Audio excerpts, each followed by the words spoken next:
Ya mudah-mudahan nanti kita doakan mudah-mudahan juara. Rekor apik Timnas Indonesia di semifinal Piala AFF. Timnas Indonesia menatap fase semifinal Piala AFF 2022 dengan rekor yang sangat impresif. Rekor impresif Timnas Indonesia di fase semifinal ini tentu menjadi modal berharga sebelum menghadapi Vietnam pada fase 4 besar Piala AFF 2022. Mengingatkan kembali, menurut jadwal, Timnas Indonesia akan bertanding sebagai tuan rumah terlebih dahulu menjamu Vietnam di Stadion SUGBK Senayan pada Jumat 6 Januari mendatang. Sementara itu, pertandingan leg kedua bakal berlangsung di markas Vietnam, Stadion Nasional Maidin Hanoi pada 9 Januari. Sebelum perjumpaan ini, skuad Garuda sebetulnya sudah berhasil lolos ke fase semifinal Piala AFF sebanyak 9 kali. Itu artinya edisi kali ini merupakan penampilan di semifinal yang ke-10. Yang menarik, Indonesia punya catatan spesial dari 9 kali penampilan di semifinal itu. Sebab 6 diantaranya berhasil dilalui dengan baik untuk lolos ke partai final.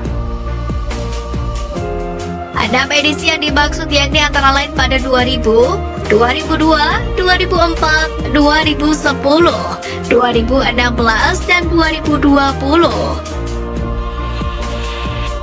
Adapun 3 edisi yang gagal ialah pada 1996, 1998, dan 2008. Namun keberhasilan skuad Garuda lolos ke fase final yang sudah berlangsung sebanyak 6 kali itu sama sekali tidak membuahkan hasil yang manis. Sebab semua berakhir dengan status sebagai runner-up. Thailand menjadi lawan yang paling mengerikan bagi skuad Garuda. Hal ini karena dari 4 pertemuan melawan Thailand di final, semuanya berujung dengan kekalahan. Yakni pada edisi 2000, 2002, 2016, dan 2020. Adapun pada 2 edisi final lainnya di kejuaraan ini, skuad Garuda kalah dari Singapura pada 2004 dan Malaysia di tahun 2010. Jika berhasil mengalahkan Vietnam di babak semifinal edisi kali ini, bukan tidak mungkin kans Timnas Indonesia untuk meraih juara sangat terbuka lebar. Sebab Sintayong telah memiliki pengalaman di partai final di edisi sebelumnya.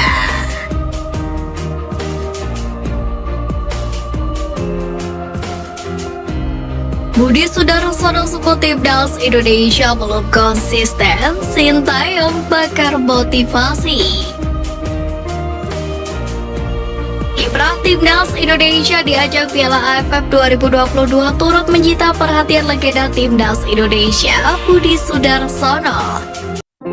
Mantan ujung tombak Garuda tersebut menilai skuad Garuda asal Sintayong belum menampilkan konsistensi dari 4 laga yang telah dijalani selama babak penyisian grup ini. Performa Timnas itu grafiknya naik turun, tidak konsisten, terutama saat main di kandang. Itu saya lihat kok malah kurang percaya diri. Sebabnya apa? Itu saya kurang tahu, ujar Budi Sudarsono. Sementara itu, soal kinerja lini depan Timnas Indonesia, Budi menilai ada perkembangan. Meski masih sering membuang peluang, mantan striker Persik Kediri itu menilai jajaran lini depan tim Merah Putih sudah lebih baik dibandingkan 3 tahun terakhir.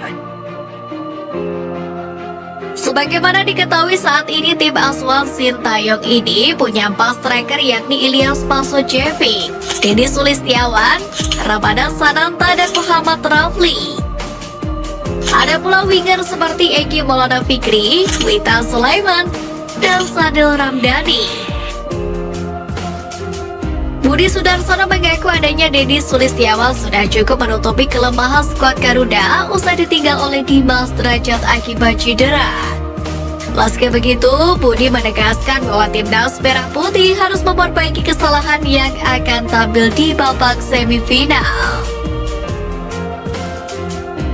Sementara itu, Sintayong terus membakar motivasi pemain timnas Indonesia jelang semifinal Piala AFF 2022 dengan mengunggah video singkat di media sosial. Pelatih asal Korea Selatan itu menyebut skuad arahannya telah mengalami perkembangan signifikan sejak tahun lalu. Namun targetnya untuk menjadi juara grup gagal terrealisasi. Kendati demikian, mantan pelatih timnas Korea Selatan itu yakin Indonesia bisa meraih gelar juara untuk menghapus dahaga gelar di mata supporter Indonesia.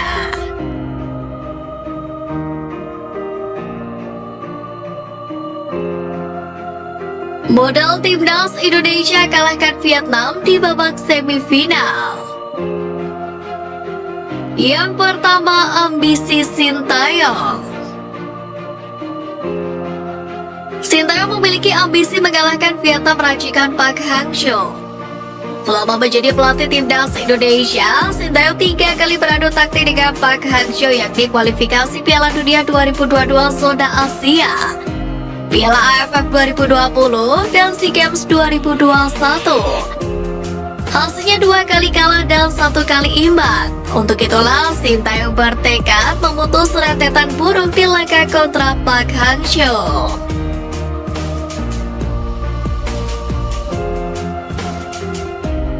Yang kedua, kembalinya Jordi Amat.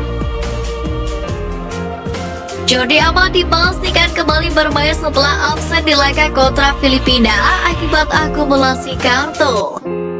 Keberadaan Jordi Amat tentu memberikan ketenangan di lini pertahanan timnas Indonesia. Bahkan Jordi Amat berhasil mematikan bomber Thailand Terasul Dangda di babak fase grup. Selain itu, pemain Johor Darul Taksim ini juga dinilai andal dalam membangun serangan dari belakang yang bisa jadi solusi pemecah kebutuhan skuad Garuda. Yang ketiga, Vietnam alami kelelahan. Timnas Indonesia sudah tiba di Indonesia sejak Rabu dini hari setelah sebelumnya bermain di Filipina pada Senin 2 Januari lalu. Sementara skuad Vietnam sedang dalam perjalanan menuju ke Indonesia. Parahnya lagi, Nguyen Van Quan dan kawan-kawan baru saja melakoni pertandingan pada Selasa kemarin. Karena itu, skuad Vietnam dilanda kelelahan karena hanya punya waktu istirahat efektif 1 hari pada Kamis 5 Januari 2023. Sebelum akhirnya menjalani laga kontra Indonesia pada 6 Januari mendatang.